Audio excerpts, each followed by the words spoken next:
On a stormy night, a helpless young woman is betrayed atop a hill. But what a mysterious horse does next defies logic and changes everything forever.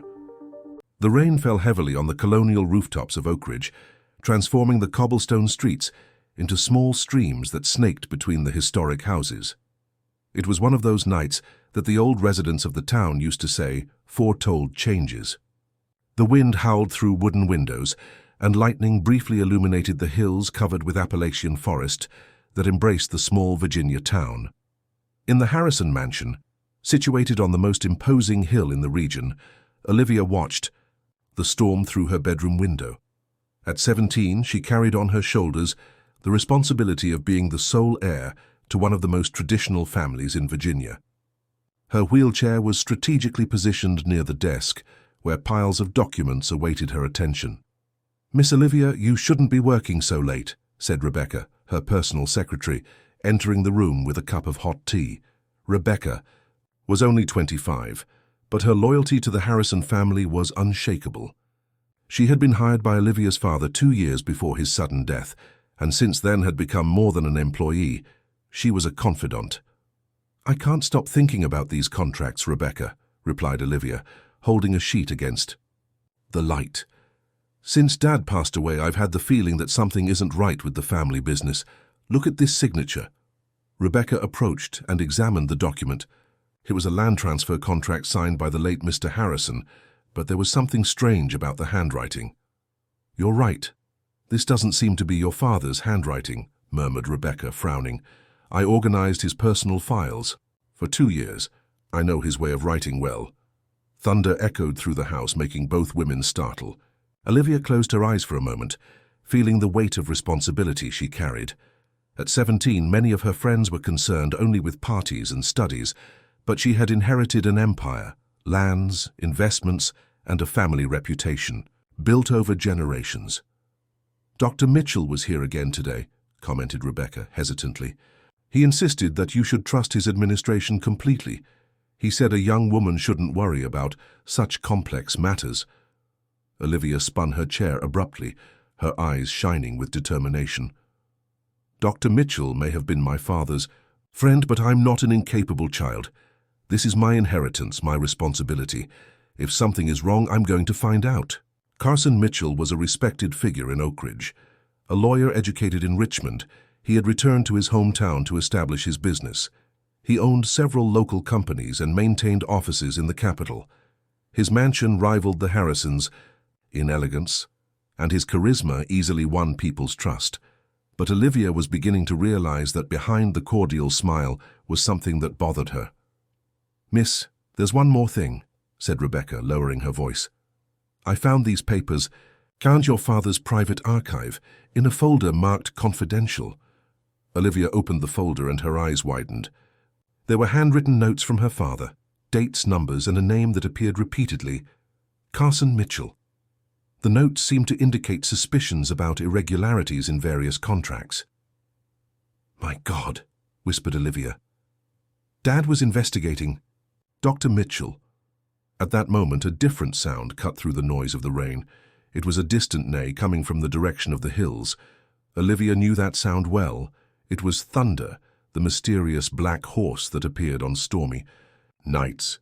The older residents told stories about him, saying he was a special animal that appeared when something important was about to happen. "Did you hear that?" asked Rebecca, looking out the window.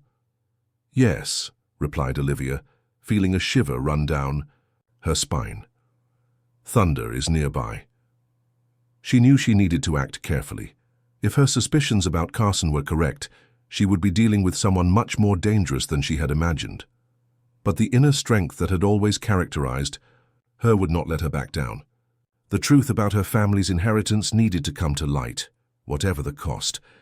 The storm continued outside, but inside Olivia's room, another storm was just beginning. If this story interested you, don't forget to subscribe to our channel and give a like. Tell us what city you're watching from. We continue. The sun of the following morning brought a deceptive calm to Oakridge. The colonial streets, washed by the previous night's rain, shone under the golden light that spread between the mountains. Olivia had slept little, but woke with renewed determination. The documents remained scattered across her desk, and each page seemed to contain a new piece of a puzzle she was determined to solve. "Good morning, Miss Olivia," greeted Rebecca, entering the room with breakfast. "How did you sleep?" "Little but well," replied Olivia, adjusting her chair near the window. "Rebecca, I need you to help me with something very important. I want you to organize all the documents signed by my father in the last 2 years and separate them by categories." Rebecca nodded, perceiving the seriousness in her employer's tone. "I already started doing that last night after you went to sleep. I found some irregularities that worried me." At that moment, the phone rang. It was Carson Mitchell. "Good morning, my dear Olivia," said the lawyer's melodious voice. "I hope you rested well after our conversation yesterday. I've been thinking and believe it would be interesting for us to meet today to discuss some important matters about the family business." Olivia exchanged a meaningful look with Rebecca before responding. "Of course, Dr. Mitchell. How about 2 o'clock here at the house?" "Perfect. See you soon, my dear." As she hung up the phone, Olivia felt a chill down her spine. There was something in Carson's tone she couldn't define, but that made her uncomfortable. "Rebecca, I want you to prepare a copy of all suspicious documents and keep them in a safe place. If my suspicions are correct, we could be dealing with something very serious." The hours before Carson's visit passed quickly. Olivia and Rebecca worked together, organizing evidence and notes. What they discovered was even more concerning than they had imagined. Forged signatures, property transfers at absurdly low values, and suspicious donations to organizations that apparently didn't exist. At 2 o'clock sharp, Carson Mitchell arrived at the Harrison mansion. Tall, elegant, with his well-preserved 50 years, he exuded confidence and charm. He wore an impeccable navy blue suit and carried an Italian leather briefcase. His smile was captivating, but Olivia noticed it didn't reach his eyes. "Olivia, darling," he said, kissing her hand in a theatrical gesture, "how beautiful you look today. Your parents would be proud of the determined young woman you've become." "Thank you, Dr. Mitchell. Please have a seat." Carson settled into the armchair across from Olivia, opening his briefcase with calculated gestures. "Well, my dear, I came here today because I genuinely care about your future. Managing a patrimony like your family's is no simple task, especially for someone so young." Olivia remained calm, but inside, she felt the tension growing. "I appreciate your concern, Dr. Mitchell, but I'd like to better understand some aspects of the family business. For example, this land transfer in the rural area." She showed one of the questionable documents. For a fraction of a second, Carson lost his smile but quickly recovered. "Ah, that. It was a complex operation but totally legal. Your father trusted my judgment completely on these matters." "But the signature," Olivia began. "My dear," interrupted Carson, his voice taking on a firmer tone, "your father was going through a difficult period in the last few months. Sometimes his handwriting wasn't as consistent as before. You must understand that taking care of these bureaucratic details was exactly the kind of stress we wanted to spare him from." Olivia realized Carson was lying, but decided not to confront him directly at that moment. "I understand. And what about the dam project I found mentioned in some documents?" This time Carson couldn't completely disguise his surprise. "Dam? I don't know what you're talking about, dear. Perhaps it's some old document from projects that never got off the ground." But Olivia had seen the flash of unease in his eyes. There was something about this dam that he didn't want her to know. The conversation continued for another hour, with Carson trying to convince her to sign a power of attorney that would give him even broader powers over the family business. Olivia politely declined, claiming she needed more time to analyze it. When Carson finally said goodbye, Olivia was sure she had made the right choice in distrusting him, but she also knew that now he was aware of her suspicions. "Rebecca," she called as soon as the door closed, "I want you to go to Mr. Nelson's house this afternoon. Ask him to stay alert, and if anything happens to me, deliver these copies of the documents directly to Sheriff Reeves." "Miss, you're scaring me." "I don't want to scare you, but we need to be cautious. Carson Mitchell is not the man he appears to be." That night, as Olivia reviewed more documents, the sound of hooves echoed again through the hills. Thunder was nearby, and something in the air seemed different. It was as if nature itself was trying to warn her about the dangers approaching. The library of the Harrison mansion had always been Olivia's favorite refuge. Among the oak shelves that housed century-old books and family documents, she found peace to think on. That Wednesday morning, however, tranquility gave way to tension. Spread across the mahogany table, documents revealed a much more complex plot than she had imagined. "I found something, Miss Olivia," announced Rebecca, entering the library with a dusty box. "It was in the attic, hidden behind other archives. It has your father's name handwritten on it." Olivia opened the box carefully. Inside were photographs, detailed maps of the region, and several chronologically organized folders. Her eyes widened as she recognized her father's unmistakable handwriting. "This is a diary," she murmured, leafing through the handwritten pages. Dad was documenting everything. The notes dated from more than a year before Mr. Harrison's death. He had begun to suspect Carson after noticing discrepancies in financial reports. Page after page revealed a meticulously documented plan of misappropriation of land in the region. "Look at this, Rebecca," said Olivia, pointing to a map. "Carson wasn't just interested in our properties. He was buying land from small producers throughout the rural area." The map showed an extensive area marked in red, encompassing not only the Harrison lands, but also dozens of small rural properties. In the center of the marked area, there was an X with a note. "Proposed location for tailings dam." Rebecca covered her mouth with her hands, horrified. "A tailings dam? But that would destroy the entire region." Olivia continued reading her father's notes. He had discovered that Carson was acting as an intermediary for a large mining company. The plan was to build a dam to store mining waste, a project that would yield millions in contracts, but would devastate the local environment and force hundreds of families to abandon their lands. "My father was trying to prevent this," said Olivia, her voice choked with emotion. "Look at these last notes. He was gathering evidence to report Carson to the authorities." The final pages of the diary revealed Mr. Harrison's growing concern. He had scheduled a meeting with Sheriff Reeves for the week after his death, a meeting that never came to happen. "Miss," said Rebecca hesitantly, "don't you think that what happened to my father wasn't natural?" completed Olivia, the same disturbing suspicion forming in her mind. "I can't say for sure, but the coincidences are very strange." At that moment, the library phone rang.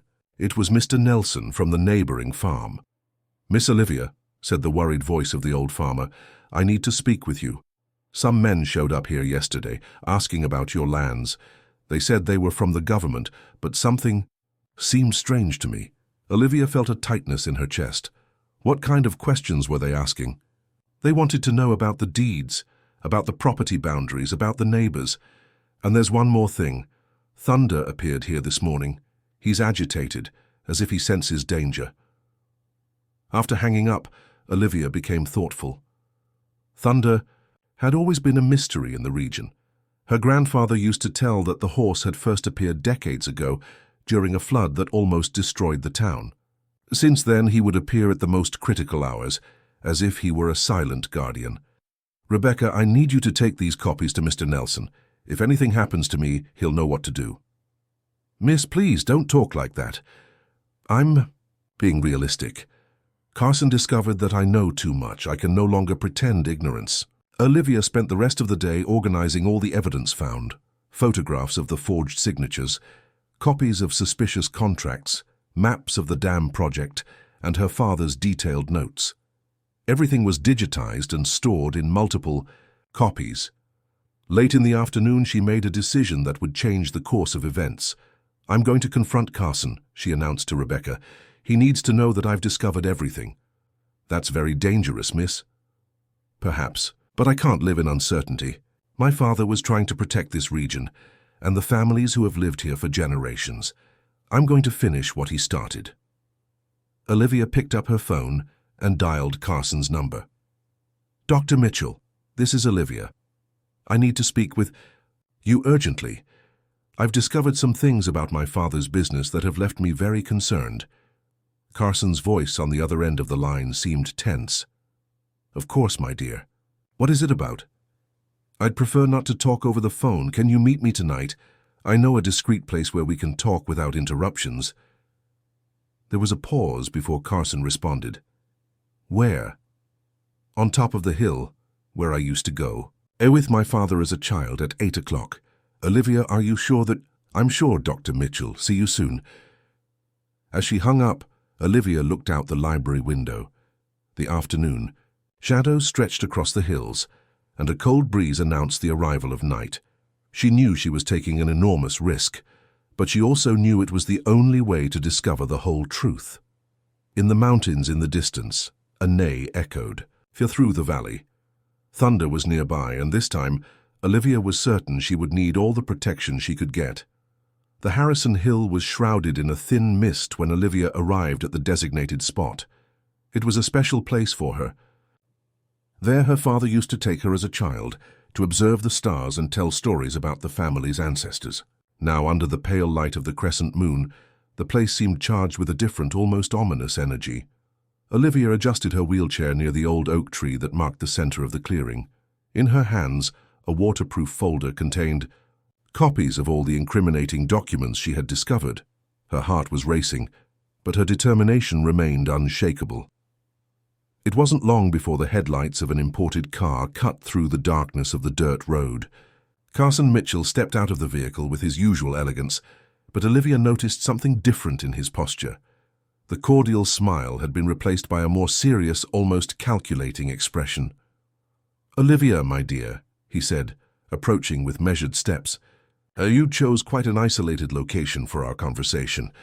I hope you have a good reason for bringing me here on a night like this." "I do, Dr. Mitchell," replied Olivia, keeping her voice steady. "I've discovered things about my family's business that have deeply disturbed me." Carson crossed his arms, his attitude subtly changing. "Oh, really? And what things would those be?" Olivia opened the folder and removed the first documents. "These forged signatures, for example. My father never signed these land transfer contracts." Carson observed the papers for a moment, his expression hardening. "Be careful with such serious accusations, Olivia. Your father was going through a difficult period in his final months. Perhaps you didn't notice how fragile he was." "Fragile?" replied Olivia, indignation showing in her voice. "My father was investigating you. Carson, I found his diary. He knew about the dam project, about how you were buying land from small producers using privileged information." Carson's countenance changed completely. The mask of benevolence finally fell, revealing a cold and calculating man. "Ah, so you found his notes," he said, his voice completely losing its paternal tone. "I was wondering when that would happen." Olivia felt a shiver run down her spine but continued. "You took advantage of my family's trust to destroy this region. Hundreds of families will lose their homes because of your greed," Carson began, walking in circles around Olivia, like a predator circling its prey. "Greed? My dear naive girl, this is called progress. This region has been stagnant for decades. The dam project will bring development, jobs, money for everyone." "Money for you, not for the families who will be driven from their lands," shouted Olivia. "Your father was a romantic idealist just like you," said Carson, stopping directly in front of her. "He didn't understand that sometimes difficult choices must be made for the greater good." "Greater good? You forged documents, deceived people, manipulated contracts." Carson sighed theatrically. "Your father discovered too much, Olivia. He was about to ruin years of careful planning. I couldn't allow that to happen." Carson's words froze Olivia's blood. She finally understood the extent of what she was facing. "What are you insinuating?" "I'm not insinuating anything, my dear. I'm being quite clear. Your father was an obstacle that needed to be removed." Olivia opened her mouth in shock, but Carson continued, now completely stripped of any pretense of cordiality. "And now you've become the same kind of obstacle, a young idealist with access to dangerous information." "You're threatening a minor," said Olivia, trying to maintain courage despite the fear growing in her chest. "I'm being practical," Carson replied coldly. "These lands represent a business opportunity worth $50 million. Did you really think I would let a teenager in a wheelchair destroy all that? At that moment, Olivia realized she had made a terrible mistake in coming alone to this meeting. Carson wasn't there to negotiate. He was there to silence her permanently. "People know where I am," she lied, trying to buy time. "No, they don't," replied Carson with a cruel smile. "You yourself said you wanted a discreet place without interruptions, and there really will be no interruptions." Carson began approaching her, and Olivia tried to back up with her chair, but the ground, wet from the rain of previous days, made any movement difficult. "You know, Olivia, accidents happen. A young woman alone on a dark night in a dangerous place, who could imagine?" Suddenly a powerful sound echoed across the hill. It was a loud, strong neigh that seemed to come from all directions at once. Carson stopped, looking around in surprise. "What was that?" Olivia smiled for the first time since the beginning of the conversation. "It's thunder. He always appears when someone is in danger." In the shadows of the nearby woods, an imposing silhouette materialized. Thunder, the mysterious black horse, emerged from among the trees with an almost supernatural presence. His eyes shone in the darkness, fixed on Carson with an intensity that made the man instinctively back away. "That's just an animal," muttered Carson, but his voice trembled slightly. Thunder took a few steps forward, strategically positioning himself between Carson and Olivia. The horse was magnificent, tall, muscular, with a mane that swayed in the night wind. But there was something in his posture that transcended the merely animal. It was as if he understood exactly the danger Olivia was facing. If this story interested you, don't forget to subscribe to our channel and give a like. Tell us what city you're watching from. We continue. Thunder remained motionless for a few seconds, his black eyes fixed on Carson. The night wind made his mane ripple like a war flag, and every muscle in his body seemed tensed, ready for action. Carson, initially surprised, tried to regain his composure. "This is ridiculous," he muttered, taking a step toward Olivia. "A horse isn't going to stop me from—" But he had barely finished the sentence when Thunder emitted a deafening neigh and rose on his hind legs, his front hooves cutting the air a few inches from Carson's face. The businessman quickly backed away, shock stamped on his countenance. "My God!" he exclaimed, stumbling on a rock. "What kind of animal is that?" Olivia took advantage of the distraction to maneuver her chair toward a trail she had known since childhood, a narrow path that went down the slope, but that would be impossible for Carson to follow by car. "Thunder isn't just an animal," she said, her voice regaining strength.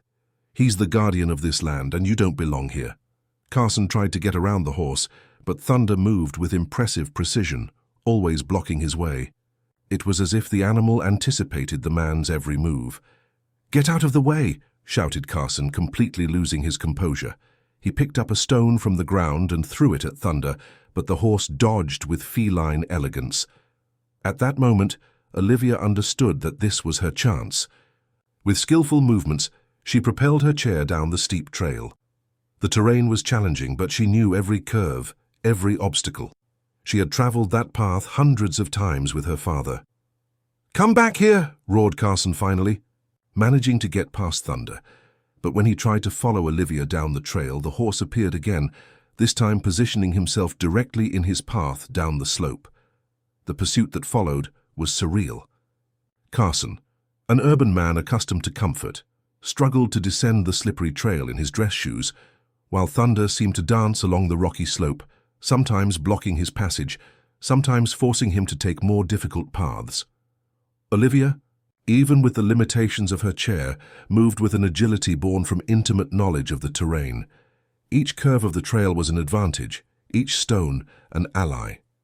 But she knew she couldn't maintain that pace for long. It was then that she spotted the lights in the distance. Mr. Nelson's farm was just a few minutes away, and she could see the illuminated porch of the colonial house. "Mr. Nelson! Mrs. Nelson!" She shouted with all her strength, her voice echoing through the valley. Behind her, Carson continued the pursuit, but now with more difficulty. His elegant clothes were torn by branches, and he was breathing heavily. "You can't run forever." "Olivia," he shouted, "this town isn't big enough for you to hide." But his words were lost when Thunder appeared again, this time galloping directly toward him. Carson had to throw himself to the side to avoid being trampled, rolling down the slope and definitively losing his balance. At the farm, Mr. Nelson and his wife Emily ran outside upon hearing the screams. Nelson, an experienced 60-year-old man, immediately recognized the signs of danger. "Emily, call Sheriff Reeves," he shouted as he ran toward the trail. "Something's not right." When Olivia finally reached the farm, she was exhausted but relieved. Thunder appeared a few minutes later, trotting calmly as if nothing had happened. The horse approached Olivia and gently touched his muzzle to her hand, as if checking if she was all right. "My child, what happened?" asked Mrs. Nelson, wrapping Olivia in a protective embrace. Through tears and broken words, Olivia told everything: the discovery of the documents, the confrontation with Carson, the threats, and how Thunder had appeared at the exact moment. "I knew it," murmured Mr. Nelson, stroking Thunder's neck. "I always knew this horse was special. Your grandfather used to say he was a gift from the spirits of the land." Sheriff Reeves arrived 20 minutes later, accompanied by 2 deputies. He was a serious man, 45 years old, known for his integrity and for never letting himself be intimidated by influential people. "Olivia, tell me exactly what happened," he said, pulling up a chair to be at her eye level. Olivia narrated the whole story, showing the documents she had kept in the waterproof folder. The sheriff examined each paper with increasing attention. "These are very serious pieces of evidence," he said. "Document forgery, embezzlement, threats. But what worries me is that Carson Mitchell is a powerful man. He has important political connections." "Does that mean he'll escape unpunished?" asked Olivia, indignation clear in her voice. "Not if I can help it," replied Reeves firmly. "But we need to be very careful. Men like Carson don't give up easily. You need to stay somewhere safe while we build the case against him." Mr. Nelson stepped forward. "She can stay here with us. Carson wouldn't dare come onto my property. And besides," he said, looking at Thunder, "she has a special guardian." The horse, as if understanding the conversation, positioned himself near Olivia's chair, his imposing presence conveying a sense of protection and security. That night, as Olivia rested in the Nelsons' guest room, she looked out the window and saw Thunder standing in the pasture, vigilant as a sentinel. For the first time in days, she felt truly safe. But she also knew that the battle was just beginning. Carson Mitchell was not the type of man who would accept defeat easily, and she would need all the courage and help possible to face him again. The following morning brought unusual agitation to the quiet town of Oak Ridge. At the sheriff's office, Sheriff Reeves had arrived before dawn to analyze in detail all the documents that Olivia had given him. Each paper, each signature, each contract revealed an additional layer of a conspiracy much broader than he had imagined.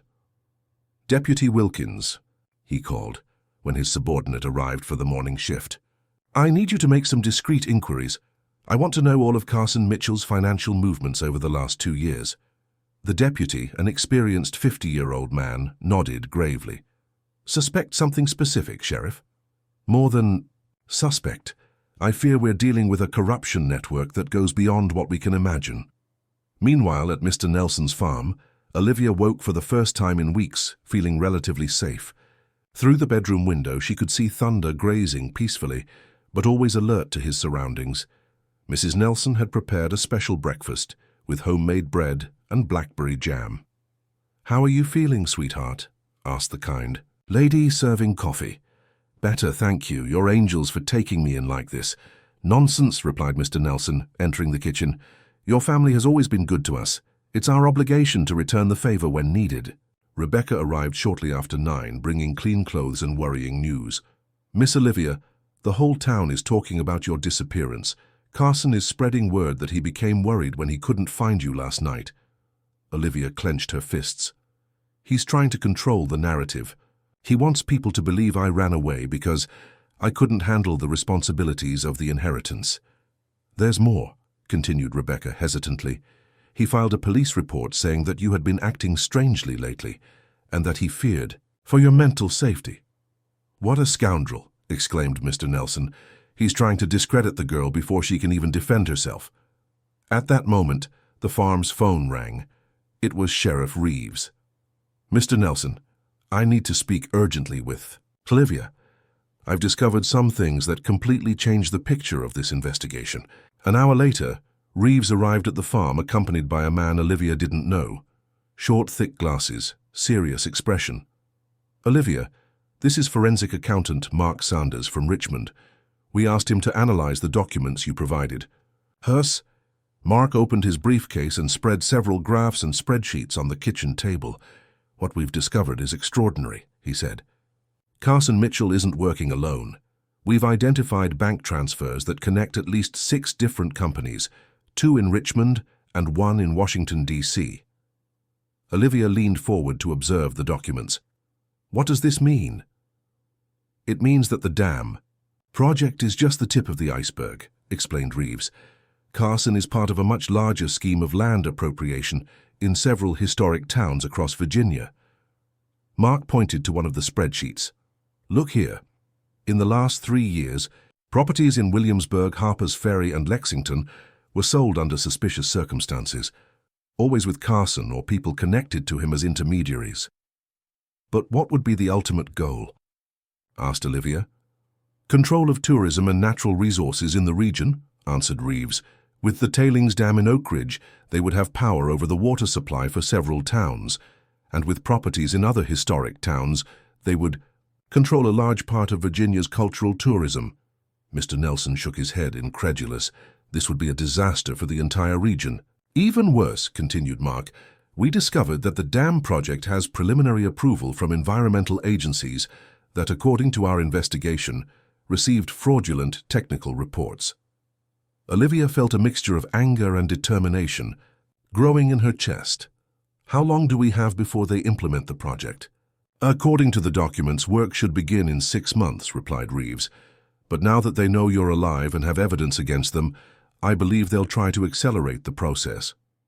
At that moment, Rebecca, who had remained silent, spoke up. "Sheriff, there's something I didn't tell before. Last week, when I was still working at the mansion, I received a strange call. A man with a Washington accent asked about Mr. Harrison's personal documents. When I said that was confidential, he offered me money to collaborate." Reeves and Mark exchanged significant looks. "Would you recognize the voice if you heard it again?" asked the sheriff. "I think so. It was very distinctive, somewhat hoarse." "This confirms our suspicion that there are people from outside coordinating everything," said Mark. "Carson is just a local operator." Olivia was thoughtful for a few moments. "I need to return to the mansion. I'm sure there's more evidence in my father's office that we haven't found yet." "Absolutely not," said Reeves firmly. "It's too dangerous. Carson has probably already searched everything. But I know hiding places that no one else knows about," insisted Olivia. "My father was very careful. If he was really investigating this network, he must have kept copies in secure locations." Mr. Nelson, who had remained quiet, finally spoke up. "If the girl is right and if there is more evidence, perhaps it's our only chance to stop these people before it's too late." Outside, thunder emitted a soft neigh, as if agreeing with the conversation. Everyone looked through the window and saw the horse looking directly at them. "He always does that when something important is about to happen," commented Mr. Nelson. Reeves sighed, clearly divided between his responsibility to keep Olivia safe and the need for more evidence to build a solid case. "If we're going to do this, it will be with all possible protection, and thunder comes with us," he said, half joking, half serious. Olivia smiled for the first time in days. I'm sure he would agree with that. The plan was formed. At night, under the protection of darkness and with thunder as silent guardian, they would return to the Harrison mansion in search of the final evidence that could expose the entire corruption network and save not only Oak Ridge but several other historic towns in Virginia. The new moon provided perfect darkness for the operation. At 2 in the morning, a small group approached the Harrison mansion silently. Olivia in her wheelchair adapted with silent tires, Sheriff Reeves, Rebecca, and in the shadows of the nearby woods, Thunder watched every movement attentively. "Are you sure Carson isn't here?" whispered Reeves. "I'm sure." Rebecca confirmed he spent the entire afternoon in meetings in Richmond, replied Olivia, her voice low but determined. The mansion was completely dark, its colonial windows reflecting only the faint glow of the stars. Olivia knew every corner of that house, every floorboard that creaked, every door that squeaked. It would be her advantage in this crucial mission. "My father's office is on the second floor," she explained as they headed for the side entrance. "But first, I want to check something in the basement. My grandfather built a secret compartment down there that few people know about." Rebecca used her key to open the door, and they entered silently. The house that was once a welcoming home now seemed somber and strange, as if the very atmosphere had changed after the revelations about Carson. The mansion's basement was spacious, with stone walls dating back to the original construction in the 18th century. Among shelves full of antique objects and family trunks, Olivia guided the group to an apparently ordinary wall. "Here," she said, pressing a specific sequence of stones. A hidden mechanism activated, and a section of the wall slid open, revealing a secret compartment. "Amazing," murmured Reeves, illuminating the space with his flashlight. Inside the compartment was a sealed metal box. Olivia opened it carefully, revealing documents that made her eyes widen. Original colonial mining contracts, geological maps of the region, and, "My God!" she exclaimed, removing a folder marked "Confidential Clearwater Project." Reeves examined the documents quickly. "Clearwater Project. This must be the code name for the dam scheme." "Look at this," said Rebecca, pointing to a series of photographs. "These are images from meetings. I recognize Carson, but there are other men I don't know." The photographs showed Carson in meetings with clearly wealthy businessmen, in luxurious offices and expensive restaurants. In one of the images, it was possible to see documents on the table with the state government seal. My father was documenting everything, said Olivia, pride and sadness mixed in her voice. He was braver than I imagined. They went up to the office, where Olivia directed the search to specific locations that only she knew about. Behind a bookshelf of classics, she found another hiding place. Dad loved Alexandre Dumas's novels, she explained, removing a copy of The Count of Monte Cristo. He always said the best secrets were hidden where no one would think to look. Behind the books was a small safe, opened with a combination that corresponded to Olivia's birth date. Inside they found what may have been the most important discovery of the night, a flash drive and a sealed envelope.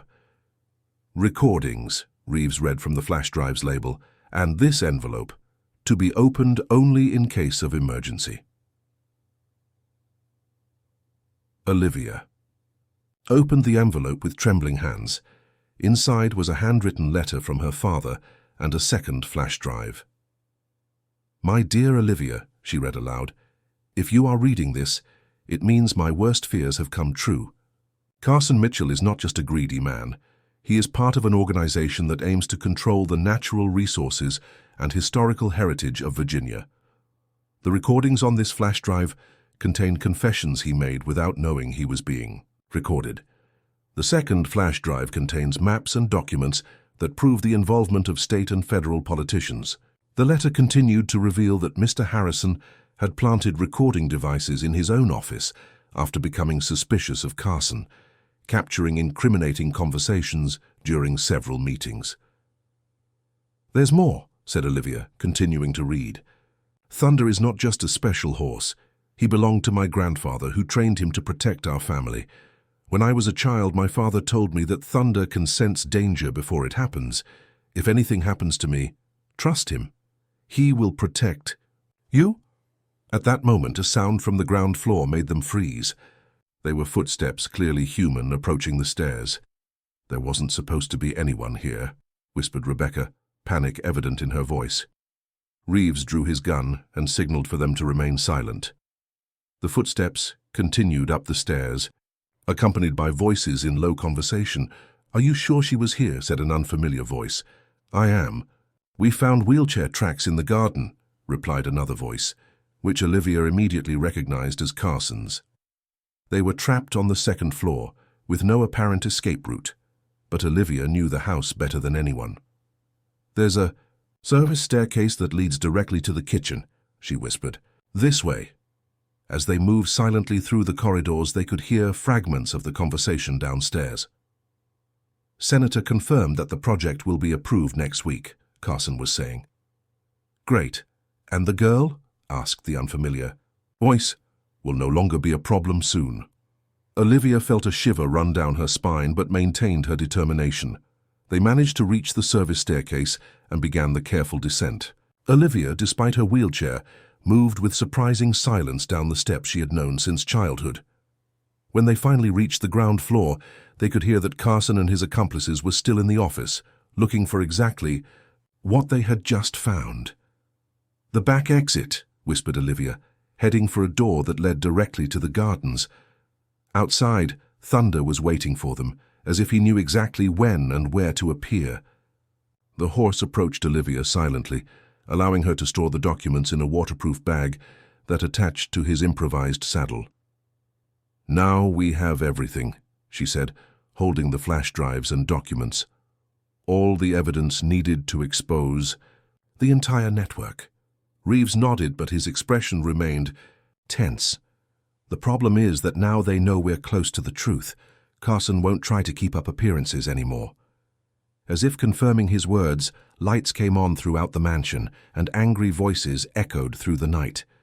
"They've discovered. We were here," said Rebecca. Thunder emitted a low neigh like a warning and began to move toward the dense woods, indicating the safest path to leave the property. The race against time had begun.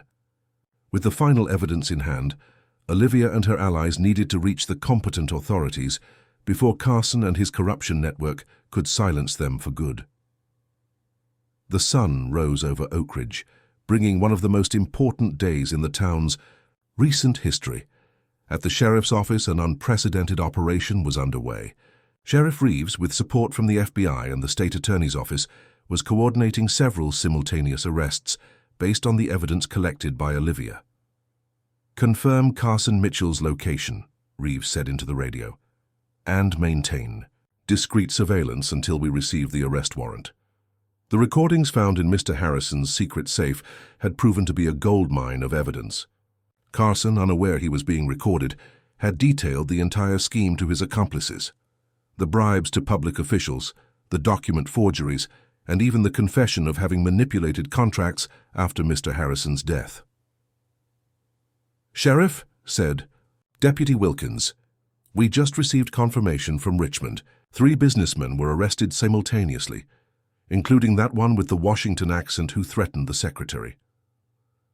At the Nelson farm, Olivia followed the news on the radio, a mixture of relief and justice filling her heart. Thunder grazed peacefully near the porch, as if knowing the danger had passed. "Miss Olivia," said Rebecca, arriving with the local newspaper, "look at today's headline. Corruption network dismantled in Oak Ridge. Young heiress exposes multi-million-dollar scheme," read the front page, with a photo of Olivia alongside Thunder. The courage of a 17-year-old girl saved not only Oak Ridge's historical heritage, but also prevented an environmental disaster that would have affected the entire region, Olivia read aloud. "Dad would be proud." Mrs. Nelson appeared on the porch with a cup of coffee and a warm smile. "Sweetheart, you have visitors. The mayor is here, along with several town residents." A small crowd had gathered at the entrance to the farm. The mayor, a sincere 60-year-old man, approached with tears in his eyes. "Olivia, we have no words to thank you for what you've done. Your courage saved our town." "I didn't do it alone," she replied, looking at Thunder. "I had very special help." Among the crowd, Olivia recognized faces of small farmers, local merchants and families who would have lost their lands if the dam project had gone forward. "Miss Olivia," said Mr. Jackson, a 70-year-old farmer, "my family has lived on that land for 4 generations. If it weren't for you, we would have lost everything." Tears rolled down Olivia's face. She finally understood the real dimension of what she had accomplished. 2 weeks later, Carson Mitchell's trial attracted attention from across the state. The prosecution presented a solid case based on the evidence collected by Olivia. Incriminating recordings, forged documents, proof of bribery, and testimonies from various victims of the scheme. Carson without his mask of charm and respectability, looked like a defeated man in the defendant's stand. His lawyers tried to argue that he had been manipulated by the true leaders of the scheme, but the recordings clearly showed his active and conscious participation. "Your Honor," said the prosecutor in his closing argument, "the defendant not only betrayed the trust of a family who considered him a friend, but also attempted to destroy the historical and environmental heritage of an entire region driven by greed." The judge, after hearing all the testimonies, delivered his sentence. "Carson Mitchell, you are found guilty of document forgery, embezzlement, conspiracy, and making threats. You are sentenced to 12 years in prison, plus payment of restitution to the victims." In the audience, Olivia watched the verdict alongside Sheriff Reeves and Rebecca. Justice had been served. 6 months later, life in Oak Ridge had resumed its tranquil rhythm, but with important changes. Olivia, now 18, had officially assumed the administration of the family heritage, but with a new perspective. In partnership with the mayor's office, she transformed part of her lands into an environmental reserve open for educational tourism. "The project is working better than we expected," she told Sheriff Reeves, who had become a close friend. "Schools from the I region bring their students to learn about environmental preservation and local history." "Your father would be very proud," replied Reeves. "You've transformed a tragedy into something positive for the entire community." That late afternoon, Olivia was in her wheelchair at the top of the hill where everything had begun, but now the place had a completely different meaning. There she had commissioned a small memorial in honor of her father, with a plaque that read, "In memory of all who fight for justice and the protection of our land." Thunder approached slowly, as he did every afternoon. Olivia stroked his black, Amexe reflecting on everything they had been through together. "You always knew, didn't you?" she said to the horse. "You always knew we would succeed." Thunder emitted a soft neigh as if agreeing. In the surrounding mountains, the lights of Oak Ridge began to turn on, the historic town continuing its centuries-old existence, now protected for future generations. Rebecca appeared on the trail bringing news from town. "Miss Olivia, a letter arrived from the university. Your law school scholarship has been approved." Olivia smiled, holding the letter. She knew exactly what she wanted to do with her life, follow in her father's footsteps in the fight for justice, but now, with the experience and wisdom that only great battles can provide. "Thunder," she said, "it seems our adventure is just beginning." The black horse looked at her with his deep, intelligent eyes, and for a moment Olivia was certain he understood every word. Together, they had saved Oak Ridge. Together, they would continue to protect everything they believed in. As the sun set over the Virginia hills, tinting the sky gold and red, the town of Oak Ridge breathed in peace. The threat had passed, justice had prevailed, and a young heroine had proved that courage and determination can overcome even the most powerful schemes. And in the mountains that embraced the historic town, a black horse continued his eternal vigil, the silent guardian of a land that had learned to value its own history and beauty even more. If this story interested you, don't forget to subscribe to our channel and give a like